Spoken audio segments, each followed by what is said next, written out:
bienvenue à tous pour ce nouvel épisode, cette nouvelle causerie.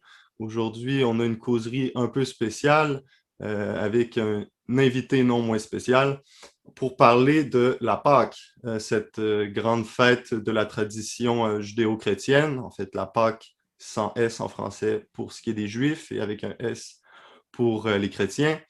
La Pâque qui est basée sur la la venue de Dieu dans l'histoire, hein, c'est la dynamique même de cette irruption de Dieu dans notre histoire. Alors aujourd'hui, j'ai avec moi le père Guillaume Bruté de Rémur qui va nous en parler et va nous faire voyager un peu aux racines de cette fête et en quoi elle fonde aussi une bonne partie de notre tradition. Alors, bonjour Père Guillaume, comment ça va? Ça va bien, Emmanuel. Bonjour à tous nos auditeurs, à tous ceux qui suivent désormais ces causeries. Et je suis très honoré et content de pouvoir y participer et en particulier être parmi les premiers que tu m'as fait l'honneur de m'inviter dans une de ces premières causeries. Et je suis très, très heureux. Oui, D'autant non, plus mais que tu sais que la thématique m'intéresse en plus. en effet, en effet. D'ailleurs, c'est pour ça que j'ai pensé à toi. D'ailleurs, tu es dans les premières personnes que j'ai appelées et je me suis dit que étant dans la Semaine Sainte, étant sur le bord justement de vivre cette fête pour, euh, pour les chrétiens, pour les croyants, c'était une bonne chose de le faire. Et justement, ça me donne l'occasion de parler un peu très très vite fait de la chaîne, hein. Je pense que cette chaîne parle de la tradition chrétienne, mais l'idée, c'est de pouvoir proposer un lieu, ce que le pape Benoît XVI appelait en 2009, lors de son discours à la Curie, euh, permettre d'avoir des rencontres sur le parvis des gentils. Alors, le parvis des gentils, Mhm. c'était le parvis du temple de Jérusalem où toutes les nations pouvaient venir, pouvaient converser, discuter avec la grande tradition hébraïque parce que, étant des païens, ils ne pouvaient pas être introduits dans le cœur même du temple. Alors, c'est un peu notre idée ici, c'est d'avoir, c'est-à-dire, on est clair, on se cache pas. Je veux dire, pour ma part, moi, je suis catholique, je suis croyant, euh, mais c'est l'importance de rentrer en dialogue avec tout le monde, en fait, parce que d'une façon ou d'une autre, on cherche tout l'absolu, on cherche tous euh, des réponses aux questions fondamentales. Alors, sans plus attendre, Guillaume, si on parlait justement un peu de cette irruption de Dieu dans l'histoire, de la venue à la foi abrahamique, peut-être comme Mhm. première approche de la Pâque, non? Comme introduction.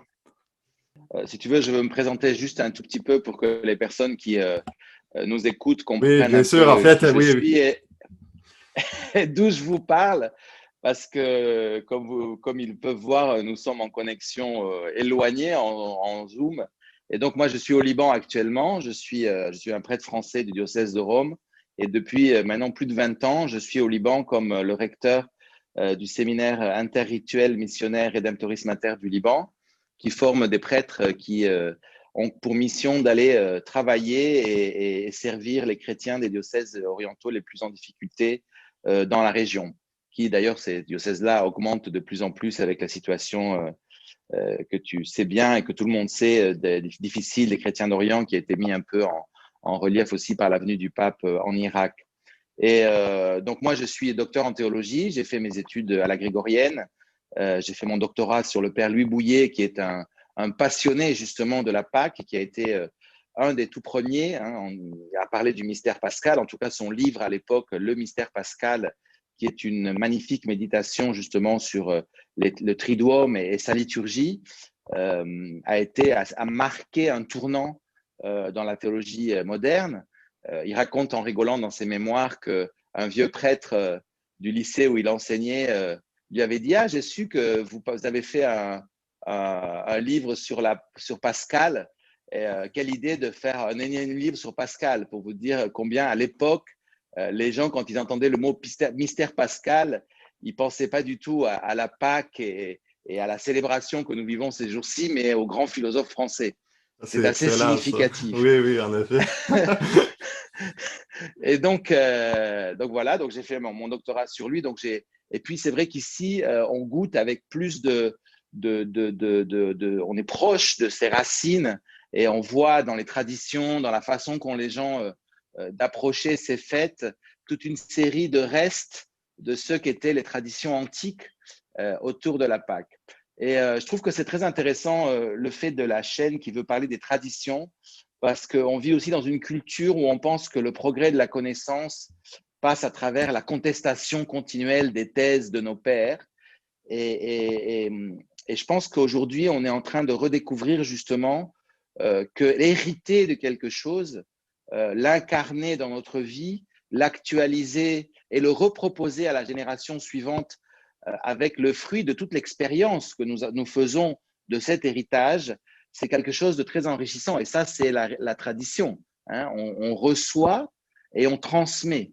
Et je pense que c'est important justement que nous puissions transmettre, incarner dans notre époque et dans notre expérience ce que nous avons reçu de nos pères. Oui, Et oui, vraiment. Et je pense aussi, et c'est un peu l'idée qui, disons, est en train de germer dans cette chaîne, de pouvoir, euh, on vit dans un monde qui est, Marcel Gauchet disait que le désenchantement du monde, non? C'est justement la fin des grands récits. Hein. Il me semble que tout est rendu très, justement, j'aime bien l'idée d'être désenchanté, ou en tout cas, il semble que ce soit un peu vieillot de croire et tout ça, mais pourtant, justement, l'attitude fondamentale de la tradition, c'est de reconnaître notre petitesse. C'est l'humilité d'accepter d'être, comme on disait hier dans notre causerie, d'accepter d'être des enfants pour pouvoir grandir, hein, pour pouvoir nous aussi, après à notre tour, transmettre à d'autres. Tandis que peut-être aujourd'hui, on veut tout savoir déjà. On pense qu'on est très arrogant d'une certaine façon, et en fait, ça coupe nos vues. Hein. Il y a quelque chose comme être une étroitesse de vue, non? Et d'ailleurs, dans ce qu'on parlera aujourd'hui, j'espère, il y a l'idée de l'Égypte, non? Hein, en hébreu, Égypte, Mitzraïm, non? Qui veut dire justement l'esclavage, mais aussi l'étroitesse. Il y a ce passage de la sortie de l'Égypte vers la terre promise, hein, d'être dans une petite vision étroite. Et la réelle ouverture, c'est justement de se lancer à l'aventure et de ne pas avoir peur de rencontrer peut-être une tradition qui vient nous parler ou Dieu qui vient nous parler à travers la tradition, ou du moins de se mettre à l'écoute des autres. exactement, exactement, oui, c'est très important. Et c'est justement ça qui est, pour retourner un peu à ta première question et à cette question de l'éruption de Dieu dans l'histoire, euh, dans ce sens-là, donc la tradition judéo-chrétienne, dont on trouve aussi des traces évidentes dans l'islam, parce que Mahomet a été en contact avec cette tradition dans la péninsule arabique. Donc, on peut dire que la Pâque, même si elle est profondément judéo-chrétienne, on retrouve des éléments de cette Pâque aussi dans la tradition musulmane, avec la fameuse fête de l'Adha, la fête du sacrifice, qui fait référence à justement Abraham, à ce sacrifice qu'il va faire. Alors eux, ils disent de son fils Ismaël, parce qu'il y a ces deux traditions autour d'Ismaël et d'Isaac. Mais bon, on pourra en parler plus en détail plus avant. Ce que je voudrais dire, ce qui est très intéressant justement, c'est cette figure d'Abraham. Et il y a à cet égard vous savez que les Hébreux, les Juifs ont cette habitude d'expliquer l'écriture avec des midrash. Hein. Le mot midrash, ça vient d'un mot hébreu qui veut dire daracha, daracha qui veut dire étudier. Tu le sais bien que toi qui parles un peu l'arabe, même assez bien l'arabe, darasa, ça veut dire étudier. Et donc, il y a ces études qui font que les Hébreux ont essayé de combler les trous de l'écriture, hein, parce qu'ils disent que justement, la Torah a été écrite sur des tables de pierre dans le vide. Hein. Les tables de pierre ont été percées et ils aiment beaucoup cette image des lettres aussi qui sont écrites et qui laissent des espaces entre elles. Et donc, en fait, la tradition, c'est un peu ces espaces entre les lettres qui donnent vie, qui font comprendre ce texte qui en soi est quelque chose de mort. Parce qu'un texte, c'est quelque chose qui est écrit, qui reste là, qui est fixé et qui ne vit que parce qu'il est transmis, parce qu'il est étudié, parce qu'il est, il est expliqué. Et donc, ils ont un midrash très beau pour expliquer un peu l'origine d'Abraham, parce que si on va au livre de la Genèse, vous allez voir qu'Abraham vient d'une famille qui est marquée par la mort de son frère. Et c'est quelque chose de très violent, la mort d'un enfant dans une famille. Hein. On sait très bien qu'on a un mot dans toutes les langues pour dire, pour parler d'une femme qui a perdu son mari ou d'un mari qui a perdu sa femme. On a aussi un mot pour désigner les enfants qui ont perdu leurs parents. Mais il n'existe pas un mot pour désigner le père ou la mère qui a perdu un enfant. Parce C'est qu'il y a quelque vrai. chose d'absurde. Hein? Il y a J'avais quelque jamais chose pensé, d'absurde dans. Hein? j'avais jamais C'est pensé très à ça. étonnant. C'est vrai. Ouais, ouais. Parce que la mort d'un enfant, il n'y a rien de plus innaturel. C'est le contraire de la Pâque. Hein? C'est-à-dire, c'est le futur qui s'arrête. C'est la promesse qui revient en arrière. Non, c'est parce que quelque part, la génération, c'est aussi une façon pour l'homme de se prolonger. Et quand cette génération meurt, eh ben, cette prolongation, elle nous replonge vers cette mort d'où nous venons et vers laquelle nous allons. Hmm. Et donc, il y a Justement, un c'est signe l'avortement de la promesse, pour faire un mauvais jeu de mots. exactement. Pour faire un mauvais jeu de mots, mais c'est exactement ça. Et donc, il y a, si tu vas lire la Genèse, le dernier chapitre de la Genèse, parce que la Genèse, moi je dis toujours que la Bible commence au chapitre 12 de la Genèse, quand Dieu appelle Abraham. Et les premiers chapitres, les 11 premiers chapitres, sont comme une espèce de prélude avec un langage assez mythique, avec des images très poétiques, mais qui sont réelles, qui donnent un sens. Parce qu'au fond, le vrai problème de l'homme, c'est trouver un sens à ce qu'il perçoit autour de lui, non? Au monde, à sa relation avec les autres, à sa relation avec le créé, à sa relation avec lui-même. Et donc, le dernier chapitre, la fin du chapitre 11, présente justement la généalogie d'Abraham avec ce signalement de la mort de son frère. Alors, Et donc, si on suit bien ce que tu dis, c'est comme si les premiers chapitres étaient un peu la charpente sur lequel le reste de la Bible va être construite, c'est ça? oui et non, c'est-à-dire que c'est l'écriture, on sait aujourd'hui, les exégètes savent que les 11 premiers chapitres de l'écriture ont été beaucoup plus tardifs que les Oui, suivants. oui, oui, ça, Donc, c'est...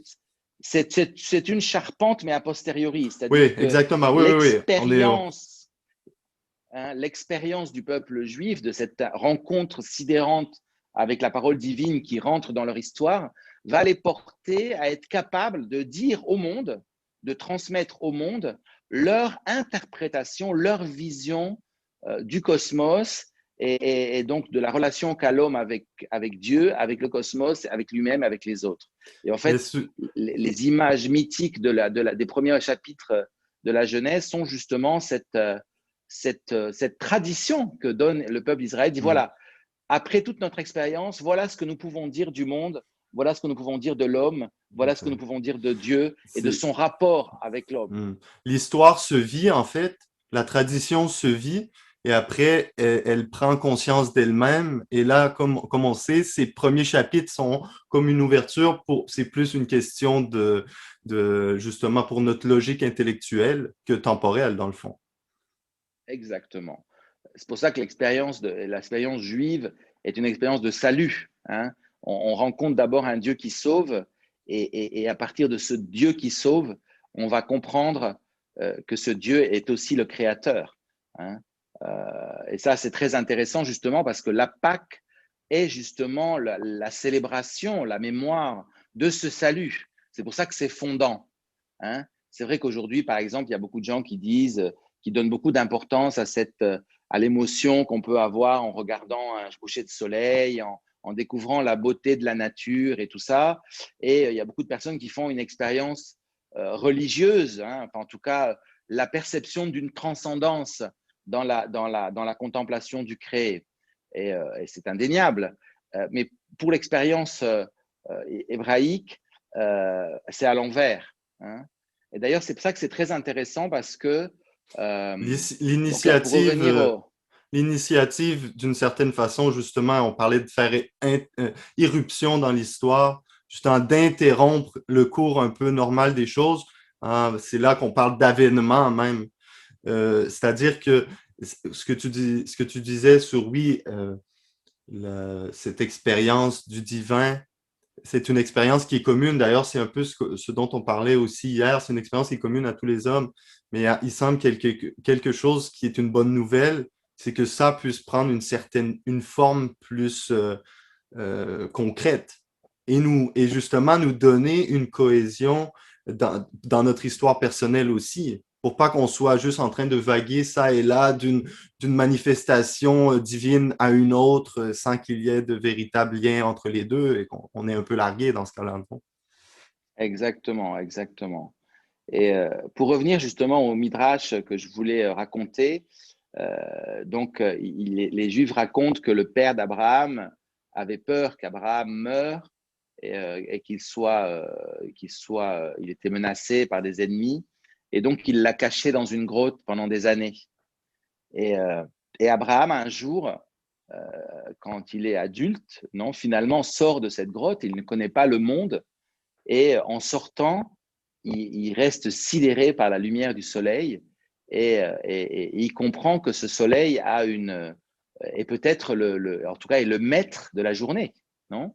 Et Hmm. donc, il fait une prière magnifique au soleil et il commence à adorer le soleil. Puis, le soir, il se rend compte que le soleil tombe et qu'arrive la nuit et que donc ce fameux maître du monde, cette créature qui semble baigner de ses rayons bénéfiques tout ce qui l'entoure, et ben en fait, il meurt à un certain moment et il Hmm. disparaît et apparaît la lune, cet astre brillant qui marque les mois, qui marque les rythmes aussi biologiques, aussi de la femme. Hein. On sait qu'il y a un lien entre la lune, en tout cas même dans le nombre des jours, le cycle.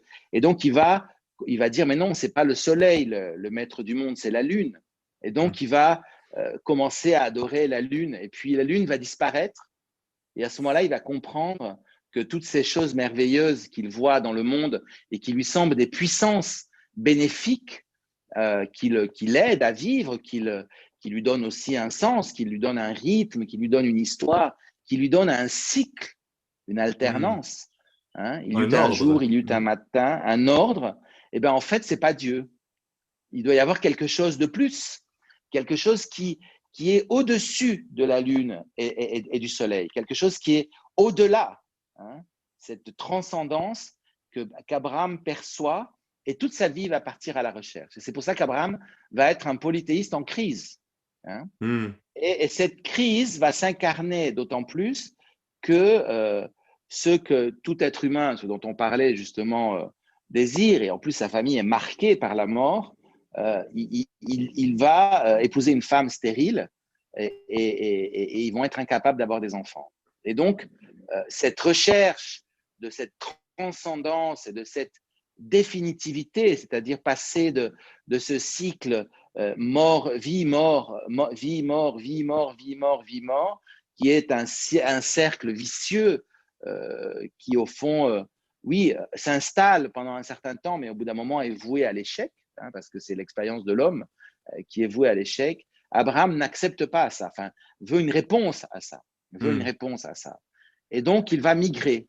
Hein, il y a une première migration, ça on oublie souvent qu'Abraham, avant d'être appelé, a une première migration de Ur à Moussoul, hein, ce qui va devenir Moussoul, à Hmm. Aram, on appelle.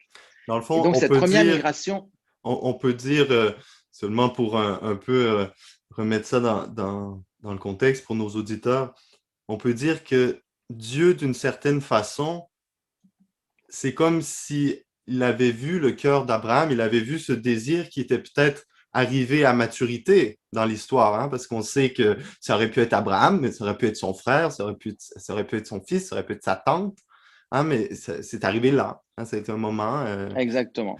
un Il y a une kairos, comme on maturité qui dit. s'est faite, Et exactement. là, c'est comme si Dieu avait d'une façon préparé ce cœur et qui puisse… tu vois, moi, je ne savais pas qu'il y avait ce premier voyage, ce premier exode, non, d'une certaine façon, d'Abraham. Exact. Hmm. Et donc, en fait, à ce moment-là, à un certain moment, Dieu va faire irruption, va parler à Abraham. Ça, c'est une chose qui est étonnante. Euh, alors, une locution intérieure, visiblement, c'était une locution intérieure, parce que Dieu dit, hein, et là, on retrouve justement, et c'est pas par hasard que la Genèse commence, Dieu dit, hein, enfin, que la lumière soit, la lumière fut. Dieu dit à Abraham, c'est-à-dire que la première expérience du salut, c'est-à-dire de cette intervention de Dieu dans l'histoire, c'est Dieu dit. Hein. Et Dieu dit, justement, c'est un événement, parce qu'en hébreu, dabar, ça veut dire aussi quelque chose qui arrive. Hein. En italien, on dit succedere, non? Mm. C'est intéressant parce qu'en arabe, on a un peu la même idée avec le mot hadatha, qui veut dire un fait, un Un événement. événement. Oui. Et en arabe, dialoguer, ça se dit tahaddatha, Mm. c'est-à-dire la forme réflexive du mot arriver, quelque chose est arrivé, ça veut dire dialoguer. Donc, en fait, quand tu dis je dialogue avec toi, ça veut dire tu es un événement pour moi, tu es arrivé dans ma vie et moi je suis arrivé dans la tienne. Et on se raconte, cet se événement. raconte. Mm. Exactement. C'est pour ça que là, ce qui se passe en ce moment, même si c'est à travers la magnifique technique des ondes qui passent par Internet, c'est un événement et c'est un dialogue, c'est quelque chose qui se passe et qui va se passer. Ça, c'est les miracles de la technique qui fait que même nos auditeurs qui nous écoutent maintenant, pas en même temps que cette rencontre que nous faisons nous, vont eux aussi assister à cet événement, à ce récit, se raconter. Mm. Et y prendre Et place donc, eux aussi, Abraham, on là, l'espère. ils ont une place, j'espère, eux aussi. Et donc, à ce moment-là, Abraham reçoit une promesse, il reçoit une invitation à une promesse. C'est-à-dire que c'est ça qui est très intéressant. Abraham doit quitter ses sécurités, doit quitter la terre de ses pères, doit quitter ses pères, sa parenté, et aller dans un endroit qu'on lui indiquera. C'est-à-dire que Dieu lui dit même pas va là, il lui dit va là où je t'indiquerai. Donc il est projeté dans un futur qui n'est absolument pas certain, enfin, qui n'est pas clair. Dieu lui a pas dit va à Jérusalem, va dans le sud, pars. Hein.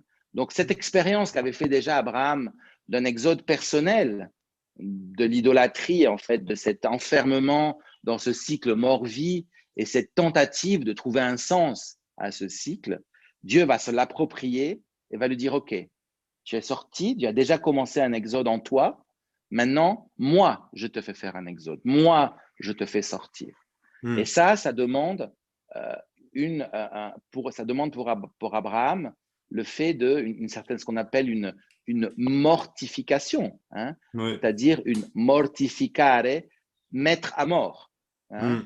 Donc, lui, il est fruit d'une expérience de mort dans sa famille. Il vit une expérience de mort, ou en tout cas de non-vie, dans sa stérilité. Et Dieu va lui dire, OK, la mort est là, prends-la sérieusement sur toi. Rentre dedans, mortifie-toi. Sors de tout ce qui reste comme sécurité, qui en fait est une sécurité qui te tient en arrière. Parce que le père, bien sûr, c'est une tradition, mais c'est quelque chose qui enferme Abraham dans cette réalité de mort, c'est-à-dire la mort de son frère, le deuil de sa famille et son incapacité, lui, à être un futur pour sa famille. Et c'est Donc, là aussi, je crois qu'on voit que l'importance, il y a quelque chose de très pédagogique dans l'intervention divine, c'est-à-dire que Dieu rentre dans la continuité.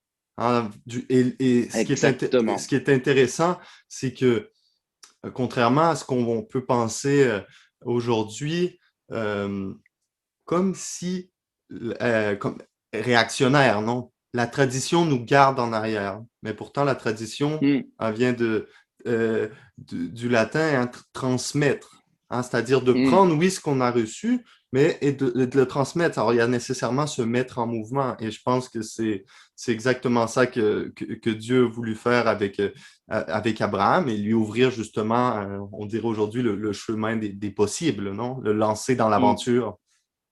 Oui, oui, tout à fait, tout à fait. Et donc, Abraham va faire cette expérience folle qui est de partir sans sécurité, sans rien. Hein. Alors, c'était quand même visiblement un bédouin parce que l'Écriture raconte qu'il avait beaucoup de troupeaux. Il va prendre avec lui son neveu, Lot. Oui. Peut-être, alors c'est pas écrit dans l'Écriture, mais on peut imaginer que justement, c'est un chemin long de quitter ses sécurités. Donc, il quitte ses sécurités, mais en même temps, il amène avec lui un possible futur, non, le fils de son frère, c'est-à-dire de son autre frère. Donc, mais très vite, il va se rendre compte que ça marche pas, hein, parce que les bergers de Lot vont se disputer avec ses bergers à lui. C'est d'ailleurs très intéressant, lui, à un moment, quand ils arrivent, alors, il va suivre le croissant fertile. Hein. J'espère que nos auditeurs ont un peu en tête. Donc, il y a le berceau des civilisations orientales qui vont marquer la civilisation méditerranéenne, parce qu'au fond, ces civilisations vont se transmettre à travers les Grecs, hein, jusqu'à la romanité. Et en fait, la romanité va hériter de toute cette grande tradition orientale que les Grecs ont portée un peu à une certaine, une certaine excellence, une certaine purification philosophique, une réflexion humaine très, très pointue, hein, avec Socrate, avec Platon. Et donc, en fait, ils sont l'héritier. Hein. On sait aujourd'hui que beaucoup de grands philosophes présocratiques, toi qui es un grand philosophe, tu pourras l'expliquer dans une autre causerie avec quelqu'un de plus spécialiste que moi. C'était les Phéniciens. Hein. Beaucoup de présocratiques sont de Tyr, de Sidon, et ce sont les héritiers de cette grande tradition mésopotamienne. Oui. Donc, en fait, vous avez les deux fleuves, hein, le Tibre et l'Euphrate, qui se jettent dans le golfe Persique, justement au niveau de l'Irak, hein, enfin du Koweït, vraiment, en fait. Et donc, ces deux fleuves forment une énorme plaine, hein, qu'on appelle la plaine de Mésopotamie, ça veut dire entre les deux fleuves, hein, Mésos, Potamos. Et on a en arabe al-Bilad Bain el-Nahrain, hein, les pays entre les deux fleuves. Et cette grande plaine, qui est la plaine de Ninive, où le pape a été récemment, qui est magnifique. Moi, j'ai pu la visiter justement à l'époque de Pâques. C'est une étendue immense de verdure, enfin de prairies, de blé. C'est une plaine très, très riche. Et là, cette plaine qui arrive jusqu'au nord de la Syrie, hein, qui fait donc tout l'Irak, le nord de l'Irak, tout le nord de la Syrie, un peu le sud de la Turquie, redescend dans une forme de croissant dans la plaine qui est en fait la conjonction entre les deux plaques tectoniques, qui est en fait la grande vallée qui part un peu de la Syrie, qui arrive dans ce qu'on appelle la Béka, et puis qui descend dans la vallée du Jourdain. Hein. En fait, la vallée du Jourdain est la fin de cette grande plaine, de cette grand croissant, et c'est une région extrêmement fertile et dans laquelle s'opéraient énormément d'échanges culturels et religieux, donc des idées et commerciales, et à l'époque, les grands bergers, tout ce qui était on n'avait pas encore l'élevage intensif des animaux, donc il fallait trouver des prairies, et donc tous ces grands bergers de troupeaux, hein, vont parcourir ces plaines. Très intéressant parce qu'en fait, le bout donc de ce croissant fertile, c'est la terre d'Israël, hein, là où va avoir lieu la révélation, là où Abraham va atterrir. Donc, il va partir d'une pointe du croissant pour arriver jusqu'à l'autre pointe. Et en fait, cette pointe-là, elle est connectée par la mer Rouge,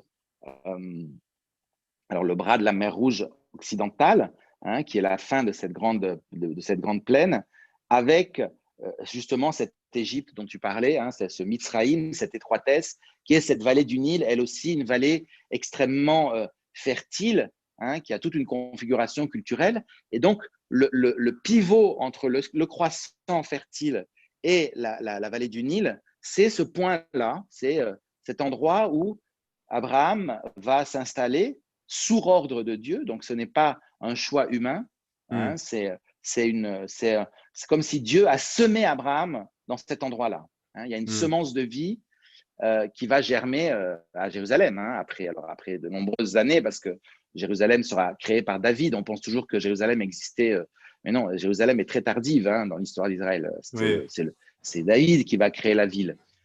Même Saül, c'était pas à l'époque de Saül, c'était pas la capitale. Donc, pourquoi je te raconte tout ça? Parce que je pense que c'est important que nos auditeurs comprennent aussi la géographie, parce que je sais que moi, ça m'a aidé beaucoup en vivant ici à comprendre ce qui est écrit dans l'Écriture.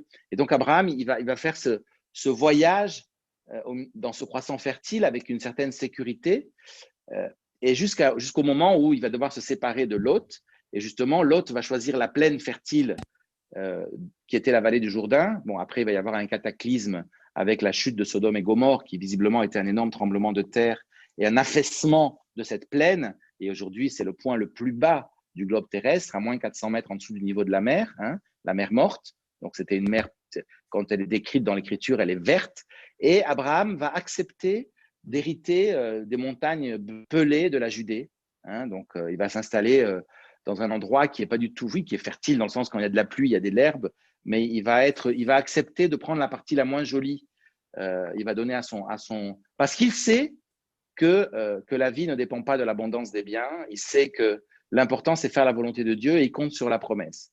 Et Mais ce qui est très d'ailleurs, intéressant, c'est que on peut croire aussi, si Abraham part d'un des bouts du croissant, que c'était sans doute pas ce qu'il manquait à Ur, là où il vient, non? C'est-à-dire qu'il y avait déjà la fertilité, du moins au niveau de la nature, de l'agriculture et tout ça. C'était pas là, dans le fond, les sécurités c'est étaient ça, présentes. Hmm. c'est exactement ça. Mais ce qui est très intéressant, c'est que tout au long de la vie d'Abraham, Dieu va intervenir, va apparaître, et il va apparaître dans la plupart du temps dans le contexte d'un repas. Il va y avoir des alliances qui vont se faire. Donc, il y a une première alliance qui va se faire, un passage de Dieu avec, de la part de Dieu, la demande de sacrifier des animaux et de les diviser en deux, et parce que c'était une façon de faire un pacte, une alliance entre des personnes à l'époque dans l'époque de la Mésopotamie.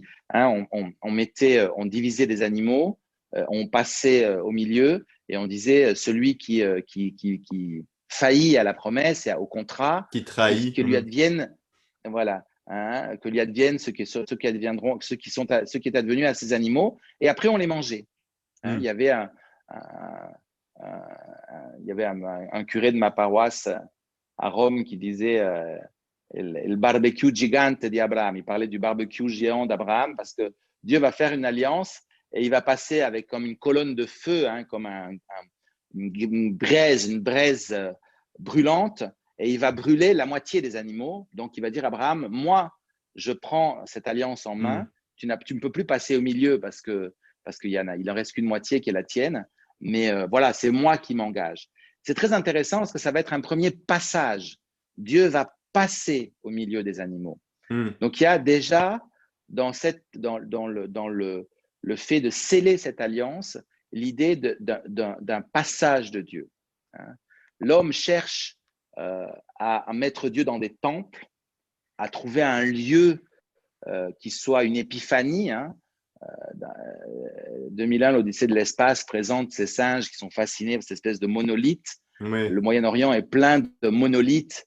On appelle ça des Bethel, donc Beth-El, des Béthiles, La qui sont maison de souvent des Dieu. météorites. Hmm. Voilà, la maison de Dieu. D'ailleurs, Jacob, le fils d'Abraham, va avoir aussi une expérience de la présence divine dans son rêve, et il va prendre la pierre sur laquelle il s'est couché et il va l'ériger comme un Bethel, et il va appeler ce lieu Bethel.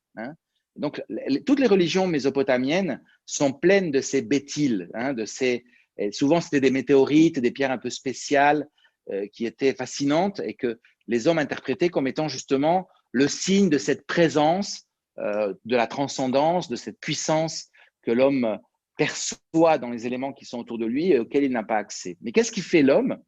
Il a besoin de la fixer. Il la met dans un endroit, il la met sur un trône, il crée une maison autour, il crée un culte, il a besoin de l'arrêter.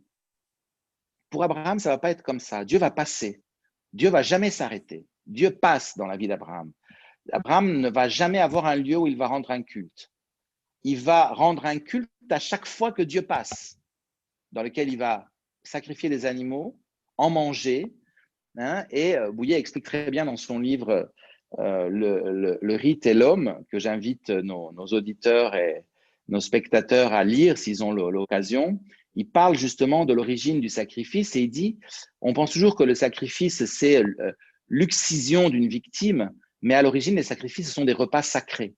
En fait, tuer un animal, c'est en vue de le manger comme signe de communion entre les personnes qui font ce sacrifice, mais pas seulement, de communion avec la divinité, avec Dieu, qui participe à ce banquet. C'est pour ça qu'on lui réserve des parties de cet animal.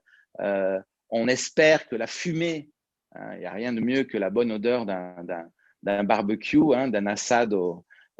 Et on espère que la fumée de ce sacrifice montant aux narines de la divinité le satisfasse. Et donc, en fait, cette idée du repas, c'est cette idée que voilà, on est là ensemble, on communie à quelque chose. Il y a quelque chose de dans le repas, il y a quelque chose qui est un passage. On n'est pas toute notre vie en train de manger. On commence un repas, on le termine. Il y a quelque chose qui se passe dans un repas. Oui. Il y a un flux de vie qui se communique, mais qui passe. Il ne reste pas. Et d'ailleurs, les grands moments de la vie sont ponctués les grands passages de la vie sont ponctués par un bon repas. Et souvent, quand on veut faire quelque chose avec quelqu'un, ça fait longtemps qu'on l'a pas vu, on l'invite. Au Québec, on va dire viens prendre une bière, mais souvent, bon, il va y avoir de la bouffe aussi avec. Il y a cette idée de s'attabler, de s'attabler. De partager la vie, Exactement. C'est la vie qui se transmet. Si l'homme ne mange pas, il meurt. Ça, c'est un mystère. C'est-à-dire que l'homme qui est aussi puissant que ça, et sa vie tient à un fil, tient au fait de faire rentrer en lui des choses mortes.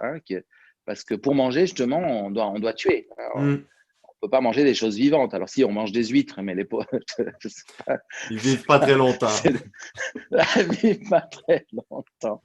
Pour nous nourrir, elle doit vivre. C'est-à-dire que si elle se dissolue pas, si elle ne se dissolve pas dans notre estomac, ça ne sert à rien. Donc, Abraham va avoir plusieurs passages comme ça. Le passage le plus important, c'est qu'à un certain moment, justement, quand au bout d'un certain nombre d'années, que Dieu leur a préparé, alors on ne va pas faire toute l'histoire d'Abraham, mais leur a préparé, Dieu va passer une autre fois sous la forme de ces trois anges qui restent l'icône de la Trinité qu'on connaît tous. En fait, c'est l'icône de la visitation d'Abraham, parce que la Trinité n'est pas représentable. Les orthodoxes, les byzantins la représentent. D'ailleurs, c'est très intéressant. Elle est toujours dans le narthex des églises, c'est-à-dire dans la partie qu'on réservait aux catéchumènes. Les catéchumènes, donc les gens qui n'avaient pas le droit accès à la communion, les pénitents ou les catéchumènes, dans les églises byzantines, la partie du fond, ils n'ont pas d'iconostase qui est loin, mais ils ont des fresques parmi lesquelles il y a justement la visitation d'Abraham, donc la Trinité, le sacrifice de Melchisédek et le sacrifice d'Isaac. Donc l'histoire d'Abraham est propédotique, est catéchétique. Elle enseigne à ceux qui se préparent à recevoir le baptême et la communion, à participer à la Pâque, parce que les catéchumènes sont baptisés pendant la fête de Pâques. Et bien, pendant toute leur formation, à chaque fois qu'ils assistent à une liturgie, ils ont devant eux cette propédeutique de la vie d'Abraham.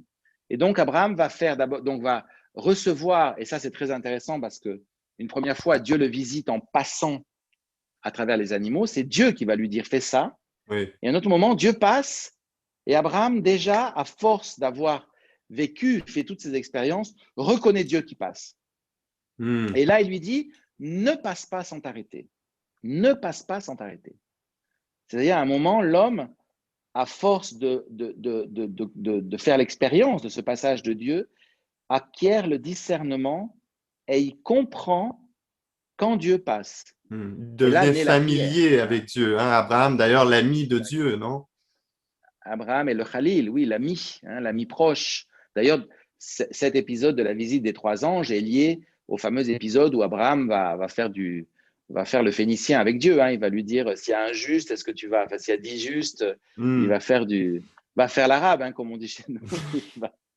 Il va faire un peu de. Il va marchander, il va chercher le mot. Exactement. Il va marchander. Et c'est très intéressant parce que c'est justement lié à Sodome et Gomorrhe. Donc, au moment où Abraham va recevoir cette promesse que son enfant va naître, cette magnifique plaine qu'il a donnée à à son neveu Lot, hein, qui s'est jeté sur les biens de ce monde, eh ben, elle va s'écrouler. Hein. Lot va être sauvé aussi miraculeusement, même si sa femme qui va regarder en arrière, justement, hein, d'être prisonnier de son passé, va se transformer en statue de sel. Mais il y a une Pâque que Lot doit faire, hein, et qu'il va faire à la suite de ses anges qui vont venir le visiter et qui vont lui dire « Sors de cette ville ». Abraham en est déjà sorti. Hein. Abraham va tenter par la prière justement de sauver cette ville. Il va pouvoir sauver seulement les justes qui y sont, mais il s'arrête à 10, Abraham. Hein. Il n'est pas allé jusqu'au bout. Nous, on sait qu'il en a suffi d'un, hein, notre Seigneur Jésus-Christ, pour nous sauver. Abraham s'arrête à 10. Hein. Et ils ne vont pas trouver 10 justes. Hein. Ils vont en trouver un qui est Lot et sa famille. Et donc… Mais j'aime bien qu'on arrive à ce niveau dans la causerie, justement, on voit qu'il y a aussi un danger, c'est-à-dire que se mettant face à la tradition, face à ce qu'on reçoit, il y a le danger du traditionnalisme, il y a le danger de rester figé, hein, ou sclérosé en regardant en arrière. Et là, il y a cette image excellente de la femme de Lot, non, qui change en statue de sel. Hein, ce qui est intéressant, c'est qu'elle devient une grosse statue de sel. Et à un moment, le sel, comme on sait bien, et comme même dans l'Évangile, l'image est utilisée, le sel est bon quand il est utilisé avec dissous et une juste mesure. Mais qu'est-ce qu'on fait avec une statue de sel? Hein? C'est-à-dire, à vouloir saler, si on essaye de tout saler, on détruit tout. Alors, je suis content qu'on puisse arriver, et pour nos auditeurs aussi, de voir que oui, mais on n'est pas en train de faire une espèce d'apologie du ah, comment c'était bien avant. Non, je veux dire, on est aujourd'hui en 2021 et on croit justement que pour nous, pour notre génération, pour les générations à venir, il y a justement ce passage qui doit se faire et se refaire, mais qui est toujours dans le mouvement. Hein, et qui va un jour justement avoir un certain repos, si Dieu le veut, au ciel. Mais déjà ça, pour Dante, exemple, c'est ce que j'aimerais parler sûrement dans une prochaine fois. Dante, hein, le ciel est un mouvement mirobolant, quelque chose on peut même pas, et même la Divine Comédie est basée sur une vitesse. Hein, il y a quelque chose comme petit à petit, de l'accélération. Et je crois que c'est important de le noter parce que maintenant, vraiment, en fond, Lot a sans doute compris quelque chose parce que Lot aussi était pas un impie, c'est-à-dire qu'il pensait, comme la plupart du monde, que juste prendre la meilleure partie, ben, c'est tant mieux pour moi, non? Mais Abraham, qui semble être celui qui est le sfigato, non? Celui qui est, comment on dit ça? Qui se fait avoir, celui qui se fait avoir. Ouais, celui, c'est juste un peu la tête de Turc, là, et au final, son bonnet, il le mène un peu plus loin, quoi. Exactement. Et c'est ça qui est très beau. Et donc, Abraham va finalement, cette parole qu'il a reçue, qu'il a initiée, qu'il a portée à faire ses choix et à aller jusqu'au bout, à être le khalil de Dieu, l'ami de Dieu, ce fruit va émerger dans sa vie. Hein, c'est Isaac, le fruit de la promesse.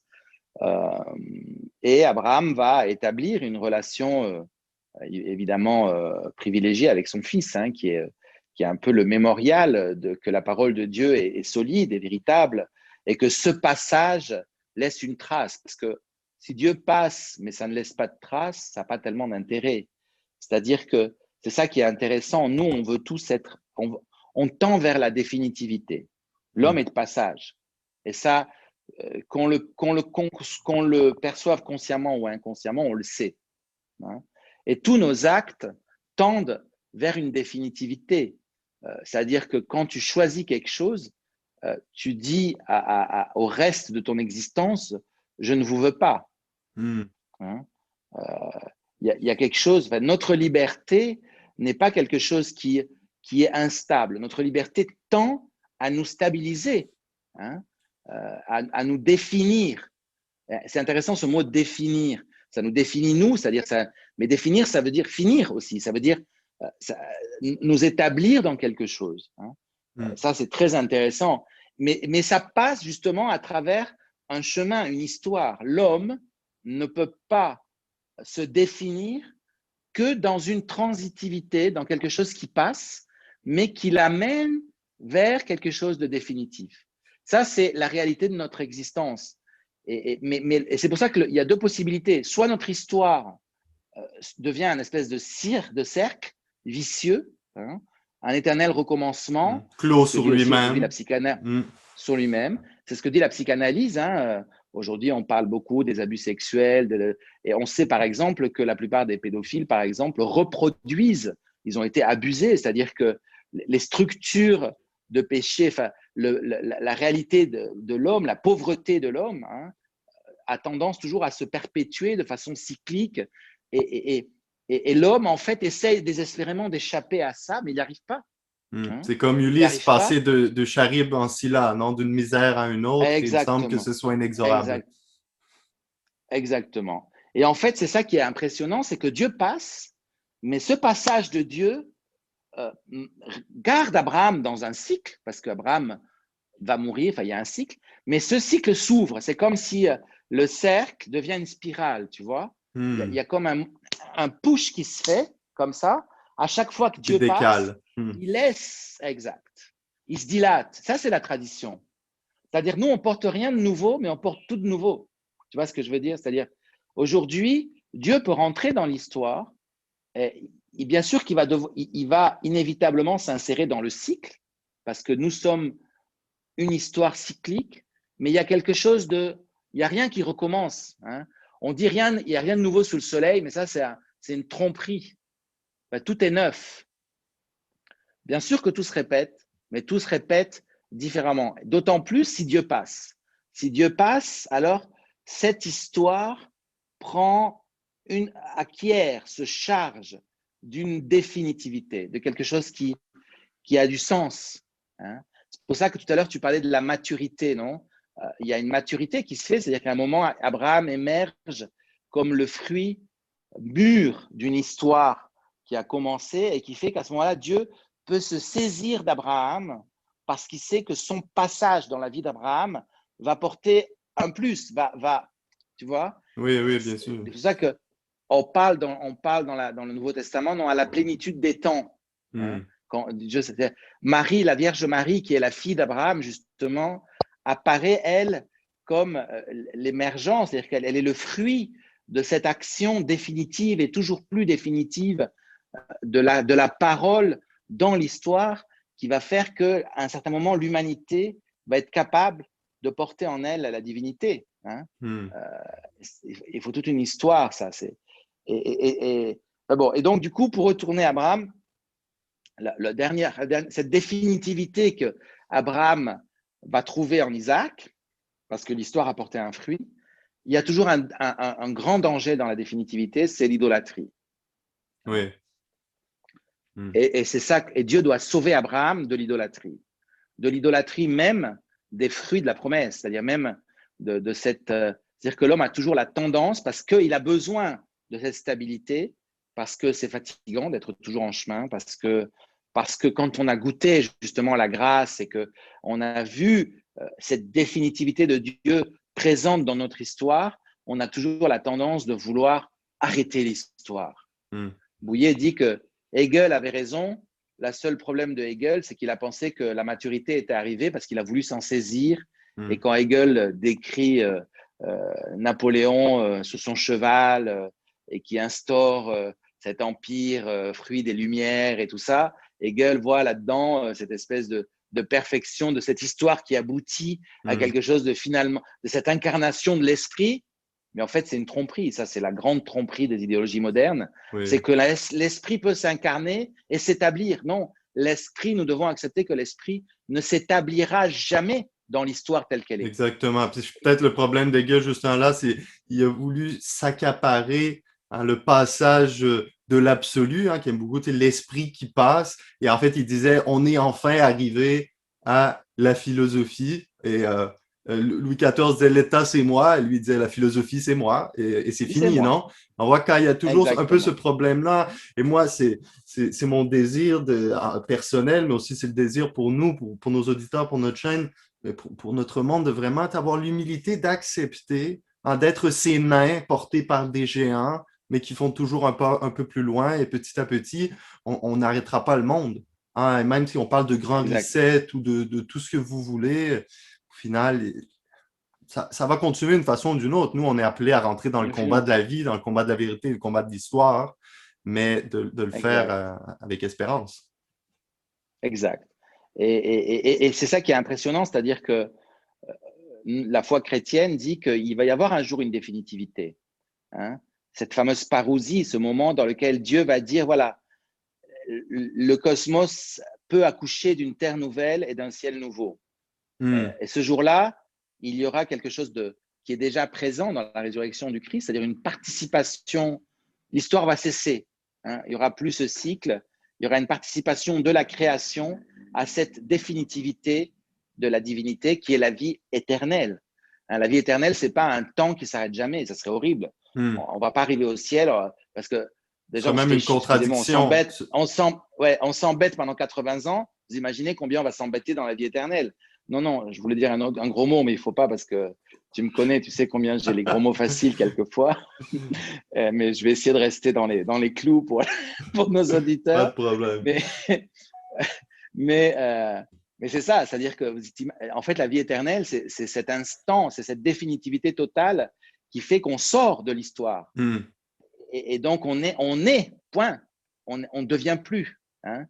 Et ça, c'est bon, c'est des grandes questions philosophiques, mais c'est intéressant parce que ça a un lien avec la Pâque. Parce que la Oui. Pâque, c'est justement l'irruption de cet être dans le devenir. Et donc, c'est la fertilisation de ce devenir par l'être. Donc, c'est donner à ce devenir continuel de l'histoire cette définitivité, cette Hmm. beauté, cette vérité qu'Abraham cherchait. Et il va penser pouvoir s'en saisir en Isaac. Et Dieu va lui dire non. Hmm. Non, ça, c'est pas la vérité. Isaac n'est pas la vérité. Isaac n'est qu'une épiphanie de mon passage, n'est qu'une trace de mon passage. Mais c'est moi le définitif. C'est moi la C'est un... vérité. C'est Hmm. moi, Isaac est tu un vois, un peu. mémorial, c'est-à-dire que Dieu, par Isaac, est venu sceller une fois de plus cette alliance, mais Exactement. n'en reste pas moins que c'est pour Mais continuer justement l'histoire d'ailleurs avec son fils. Et pour nous, et moi, ce que j'aimerais qu'on parle en ce moment, c'est de voir le lien que ce passage a, mais avec quand même une certaine institution, disons, tu sais, de la Pâque, qui reste une fête qui est très liturgiquement chargée, même pour les Juifs. Hein, on parle du Seder pascal qui est justement qui ramène à l'idée de banquet, d'être ensemble, mais qui ramène aussi à l'ordre, non, d'avoir un certain ordre et de faire les choses avec un ordre strict en le suivant pour pouvoir justement, disons, donner alors, quelque chose de tangible, de concret aussi à ceux qui viennent après nous. et c'est ça. Et c'est ça qui est très intéressant. Donc, Abraham va sacrifier son fils. Bon, on sait très bien qu'il va y avoir cet agneau qui va apparaître, enfin ce bélier. Hein. Mhm. Abraham va faire cet acte de foi, c'est-à-dire qu'il va croire dans la résurrection, dit saint Paul, parce qu'il dit, restez là à ses serviteurs, nous retournerons, nous reviendrons. Donc Mhm. dans cette phrase, nous reviendrons, il y a l'affirmation que il sait déjà qu'il va revenir avec son fils. Et il sait qu'il va le sacrifier, mais il sait que Dieu peut le lui redonner, le ressusciter. Oui, Très intéressant, exactement. Mhm. dans les catacombes, tu vois la représentation du sacrifice d'Isaac. Tu vois Isaac avec le bois si tu vas à Sainte-Priscille, tu la trouves, Oui, avec le bois sur sur les le dos, épaules. et Mhm. Abraham qui a la tête tournée vers l'arrière, qui n'est pas le retour en arrière de la femme de Lot, mais il y a ce regarder les ritorneremo, non? Tu sais qu'en hébreu, en plus, ritornare et retourner, ça veut dire se convertir, hein, chouv, Mhm. hein, la teshuva, le C'est chaud. retour. Mhm. Donc il y a aussi un retour qui est la conversion, qui est la résurrection, qui est le renouvellement, qui est le retour du printemps. Et donc, pourquoi c'est très intéressant parce que tu m'as suscité le truc sur le seder, c'est-à-dire l'ordre. Hein. Ça, c'est une chose un peu à la réflexion qu'on faisait sur la divinité, sur la définitivité. Au fond, nous, on a dans notre façon de vivre, on crée des rites, mais naturellement, on Mhm. a tendance à créer des actions qui se répètent hein, et qui nous font vivre cette non-définitivité, ce devenir de façon stable. Hein. Ça, c'est le rite. Le rite, c'est cette action dans laquelle l'homme agit, lui, parce que c'est lui qui l'a fait, mais quelque part, il se laisse agir par quelque chose qui le dépasse et il essaye de donner à travers le rite, enfin, il donne à travers le rite à son devenir, à cette succession d'événements, de rites, de choses, une signification, un ordre qui est de l'ordre de la définitivité. Hein? C'est-à-dire que Moi, je dis dans le toujours, fond, je prends l'exemple. par le rite, l'homme, ou on pourrait dire qu'à travers du rite, l'homme se donne la possibilité de vivre justement ce passage. C'est-à-dire que donne un Oui, cadre dans lequel, un cadre qui a une certaine, qui a une forme pas fixe dans le sens de ça, il ne changera jamais, mais qui a un cadre dans lequel il peut prendre place lui aussi. exact. Et il peut laisser, le rite, dit Bouillet par exemple, c'est une action dans laquelle l'homme n'agit plus, mais se laisse agir par Dieu. Hmm. Je trouve cette image très belle parce Oui, que oui, c'est pas Dieu qui fait le rite, c'est l'homme qui fait le rite. C'est lui qui le construit, qui le. D'ailleurs, c'est pour ça que les rites aussi évoluent parce qu'on n'est pas définitif. Alors, comment dire, le mythe dans le sens que la parole qui est derrière le rite reste la même. hmm. Mais après, il évolue. Même Dieu va transformer les rites d'Israël, va ce qu'on appelle les purifier, parce que justement, comme l'homme a cette tendance de s'approprier les choses et de les fixer dans la terreur qu'il a de cette non, enfin, oui, de mourir. Donc, il a Oui, besoin de s'accrocher à des choses qui se répètent. Donc, il y a aussi une idolâtrie des rites. Hein. Moi, il n'y a rien de pire que les personnes qui pensent que si on change le rite, tout change. C'est oui, pas le rite en soi, c'est pas la rubrique. On appelle ça la rubrique parce que tu sais que dans les livres liturgiques, les actions liturgiques sont écrites en rouge, non rubel. Donc oui, il y a oui, les textes et puis il y a ce que. Et donc la rubrique, non, les gens qui pensent que ce qui est, si la rubrique n'est pas accomplie dans les minimums, dans les détails, alors le rite n'est pas valable. Hein. C'est pas ça. D'ailleurs, c'est très intéressant dans la tradition hébraïque que les chrétiens ont repris du sacrifice d'Isaac, cette fameuse tradition de l'Akedah, non oui, que Abraham Isaac est adulte quand Abraham va le sacrifier et dit à son père, ligote-moi, que notre sacrifice soit refusé, parce qu'on disait que si la victime résistait, le sacrifice était refusé. Donc, il fallait pour ça un agneau extrêmement mensué, hmm, fils d'une agnelle, d'une brebis mensuette, humble. hmm, Mais pourquoi ça, d'où ça vient cette histoire de l'agneau qui résiste pas? C'est parce que c'est l'intention du sacrifice qui compte. Et à hmm. tel point que l'intention de l'animal est importante. Tu comprends? C'est comme C'est pas si le rite. l'intention de l'animal renvoyait à l'intention, parce qu'en fait, nécessairement, si toi tu as une bonne intention, tu veux sacrifier, donner ce qu'il y a de meilleur, tu vas chercher Exact. l'animal qui renvoie le plus à ton intention première. Et c'est d'ailleurs sûrement Exactement. l'exemple de un peu, moi toujours j'ai un problème avec Caïn et Abel, non? Parce qu'il semble, quand on lit le Oui, texte, il semble y avoir aucune raison pourquoi Abel, son sacrifice a été accepté, a été trouvé bon et juste aux yeux du Seigneur, et tandis que celui de Caïn, non. Mais là, avec ce que tu nous dis, il semblerait justement que dans le sacrifice même, dans la préparation, dans l'intention qui le sous-tend, il y avait quelque chose comme le péché ouais. en germe, ou comme la violence en germe, comme le crime en germe.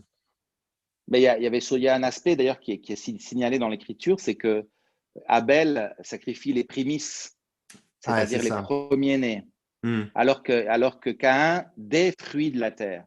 Or, qui est un agriculteur sait que les prémices, c'est la première chose qu'on met de côté parce que c'est ce qui garantit le futur. Quand Oui. tu récoltes, quand tu récoltes les premiers épis d'un champ, tu les mets de côté pour la semence de l'année suivante. D'ailleurs, Hmm. le drame d'un agriculteur, c'est être obligé de manger la semence parce qu'il n'en a pas pour l'année prochaine. Hmm. D'ailleurs, c'est C'est la intéressant mort que notre différée, culture quoi. moderne.